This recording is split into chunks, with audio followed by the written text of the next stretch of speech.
সবাই বলে যে বই কিনবে, কিন্তু আসলে কেউ কিনে না। প্রেমবিহীন আসলে মানুষের জীবন হয় না। প্রেম বিষয়টা হচ্ছে বায়বীয় একটা ব্যাপার, এর কোনো অস্তিত্ব হয় না, এটাকে শুধু অনুভব করতে হয়।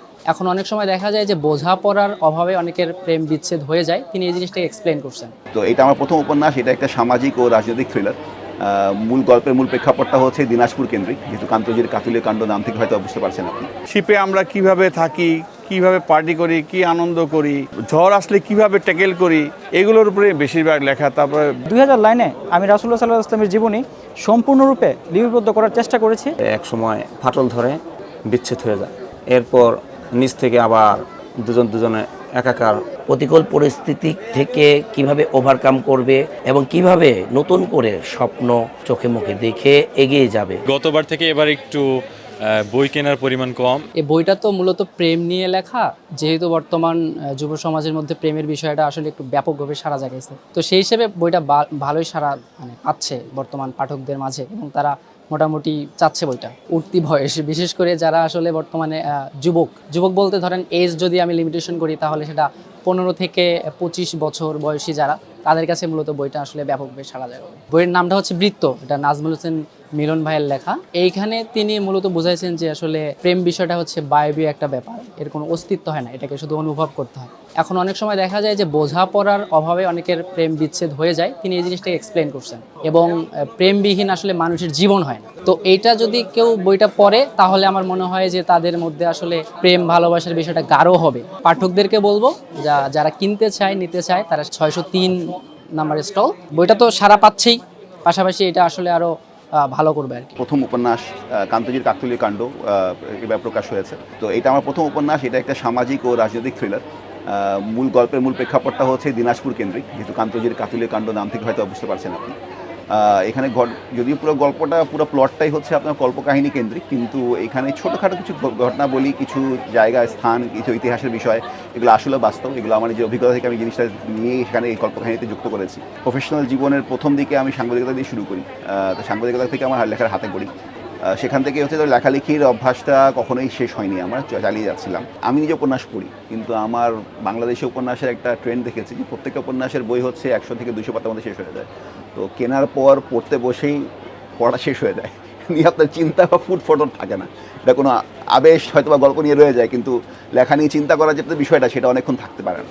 তো আমার সবসময় ইচ্ছা ছিল যে বাংলাদেশে উপন্যাস হওয়া উচিত মোটা। দুর্নীতি, তারপর হচ্ছে আপনার প্রতিপত্তি, প্রভাব, মানুষ কীভাবে তার প্রভাবকে হচ্ছে অপব্যবহার করে বা ভালো কাজে ব্যবহার করে, বন্ধুত্ব, একসঙ্গে মানুষ কীভাবে এসে একটা সমস্যার সমাধান করার চেষ্টা করে, এই সবগুলো বিষয় কিন্তু আমি আমার কাজের ক্ষেত্রে কিন্তু অল্প অল্প পরিসরে নিজে দেখেছি। এই ছোটো ছোটো যে ঘটনাগুলোকে, এইগুলাকে আমি একটা কল্পকাহিনীর মাধ্যমে একটি সিঙ্গেল একটা স্টোরির মাধ্যমে গেঁথে দেওয়ার চেষ্টা করেছি আর কি। এবং একই সঙ্গে এখন যেহেতু একটা ট্রেন্ড শুরু হয়েছে যে আমরা কিন্তু কল্পকাহিনীকেও কিন্তু ভিজুয়ালেই কিন্তু কনভার্ট করে থাকি, আমার ইচ্ছা হচ্ছে এটাকে ভিজুয়ালে কনভার্ট করা। এটা অ্যানিমেশনের মাধ্যমে হোক, কারো সহায়তায় হোক, কারো প্রোডাকশনের মাধ্যমে হোক, বা নিজের অর্থায়নেই হোক, আমি এটাকে একটা ভিজুয়াল প্রোডাকশনে কনভার্ট করবই। আমার এখানে টার্গেটটা ছিল হচ্ছে 15 বছর বয়স থেকে আপনার 45 বছর বয়সী যারা আছেন, তারা এই বইটা পড়ে খুব মজা পাবেন। এটা পাবলিশাররা হয়তো ভালো বলতে পারবে, কিন্তু আমার বন্ধু বান্ধব, আশেপাশে যারা আমাদের মানুষজন যারা আছে, যারা শুভাকাঙ্ক্ষী, তারা সবাই ভালোই বলছে। কিন্তু দুঃখজনক একটা সত্যি কথা বলবো, সবাই বলে যে বই কিনবে, কিন্তু আসলে কেউ কিনে না।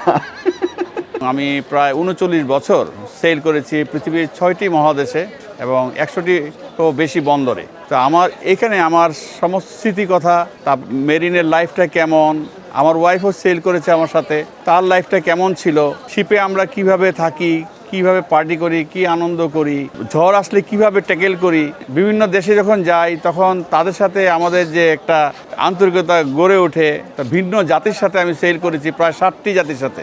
যখন আমি চিফ ইঞ্জিনিয়ার ছিলাম আমার সাথে 60টি জাতি ছিল, তাদের সাথে আমাদের মত বিনিময় কেমন, এগুলোর উপরে বেশিরভাগ লেখা। তারপরে বিভিন্ন দেশে যে আইকনিক প্লেসগুলো, ওগুলোর উপরে লেখা আছে। স্পেশালি নেলসন ম্যান্ডেলার জেলখানায় আমি গিয়েছিলাম, আমি ভিয়েতনামের যে ওয়ার মেমোরিয়ালে গিয়েছিলাম, আমি সুয়েজ ক্যানেল ক্রস করেছি, কিল ক্যানেল ক্রস করেছি, পানামা ক্যানেল ক্রস করেছি, ওগুলার বর্ণনা আছে। কবি পাবলো নেরুদার বাসায় গিয়েছিলাম, তার উপরে আমার অনেক লেখা আছে। ভ্রমণ পছন্দ করে, মেরিন লাইফ সম্বন্ধে জানতে চায়, সমুদ্র সম্বন্ধে জানতে চায়, ঝড় সম্বন্ধে জানতে চায়, তাদের জন্য এই বইটা খুবই ভালো। এবারের বইমেলায় আমার প্রথম প্রকাশ রাসূলুল্লাহ সাল্লাল্লাহু আলাইহি ওয়াসাল্লামের জীবনী, এক মহিমান্বিত মহাকাব্যিক জীবনগাথা প্রকাশ করেছি।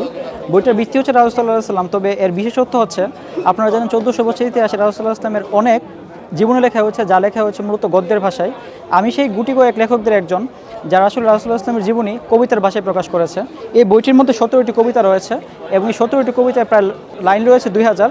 এই 2000 লাইনে আমি রাসূলুল্লাহ সাল্লাল্লাহু আলাইহি ওয়াসাল্লামের জীবনী সম্পূর্ণরূপে লিপিবদ্ধ করার চেষ্টা করেছি। যারা পাঠকরা রয়েছেন তারা অবশ্যই এই বইটিকে পড়বেন এবং এই বইটিকে দেখবেন। প্রথমবারের মতো আমি আবার যদি ফিরে আসে বইটি লিখেছি। পাঠক পাঠিকার বইটা পড়ে অনেক আনন্দিত হবে। এটা মূলত প্রেমিকের জন্যই। প্রথম প্রেম ভালোবাসা হয় গভীর, তারপরে এক সময় ফাটল ধরে বিচ্ছেদ হয়ে যায়। এরপর নিজ থেকে আবার দুজনে একাকার ভালোবাসা আবার আগের মতো হতে যাওয়ার জন্য হয়। এটাই হলো আবার যদি ফিরে আসে।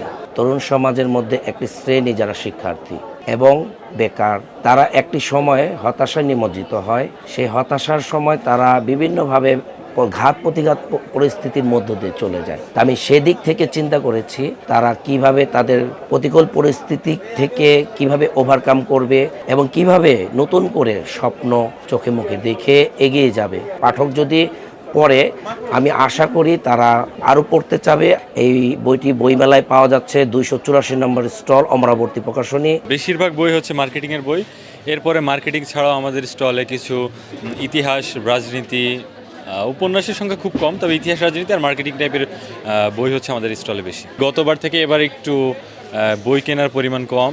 আমাদের এখানে বেশ কয়েকটা বই আছে যেগুলো ভালোই চলতেছে। তার মধ্যে মস্তিষ্কের মালিকানা একটা, স্পাই সিরিজের ইতোহা স্যারের আরেকটা বই আছে এটা, তারপরে হাসান মাহমুদের লেখা বাঙালি মুসলমান প্রশ্ন,